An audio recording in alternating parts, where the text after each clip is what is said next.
Swastiastu. Yang terhormat Bapak atau Ibu dosen penguji, perkenalkan nama saya Ratinem dengan NIM 25011171560 dari LPTK IAHS Tahap Empu Kultura Singaraja dengan prodi Pendidikan Agama Hindu, mahasiswa PPG tahun 2025. Mohon izin untuk melakukan uji kinerja di SMP Negeri 1 Tutur dengan mata pelajaran Pendidikan Agama Hindu dan Budi Pekerti kelas 8 materi Wedanga. Terima kasih. Om Santi.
Weda Sruti, Mbak Cindy, apa pengertian dari Weda Sruti? Weda yang diturunkan melalui pendengaran.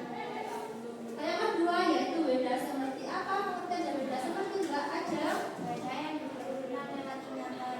Ya, lah Weda Sruti itu dibagi menjadi 3 bagian. Yang pertama itu ada mantra, ada brahmana, yang ketiga itu ada Upanishad. Kalau Weda Semerti juga dibagi menjadi 2, yaitu Wedanga dan Upaweda. Nah, pada bahasa kita hari ini yaitu Weda kita Wedanga berasal dari bahasa Sanskerta, yaitu dari kata Weda dan Anga. Siapa yang bisa menjelaskan kitab Wedanga? Ya, coba Mbak Laura. Wedanga berasal dari kata Weda dan Anga. Weda yang berarti ilmu pengetahuan dan Anga yang berarti batang tubuh. Ya, Wedanga adalah batang tubuh dari Weda sebagai pelengkap kita untuk mempelajari kitab suci Weda. Nah, kitab Wedanga itu dibagi menjadi 6 kelompok. Nah, apa saja bagian-bagian dari Wedanga? Yang pertama ada siksa. Yang kedua ada Jaga. Yang ketiga ada Canda. canda. Yang keempat Yuta. yang kelima Jodisa. dan yang keenam adalah Alpa. Nah, siapa yang bisa menjelaskan keenam bagian tersebut? Kalau siksa itu menjelaskan tentang apa dan sebagainya. Siapa yang bisa menjelaskan? Siksa itu adalah ilmu yang mempelajari tentang Fonetika dan fonologi. ya, menjelaskan tentang fonetika dan fonologi atau tata cara membaca mantra. Yang kedua, Canda. canda apa? Ilmu cerita irama dan ilmu dalam dari sisi Weda.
mengetahui ajaran Weda dan penerapannya, bahwa Weda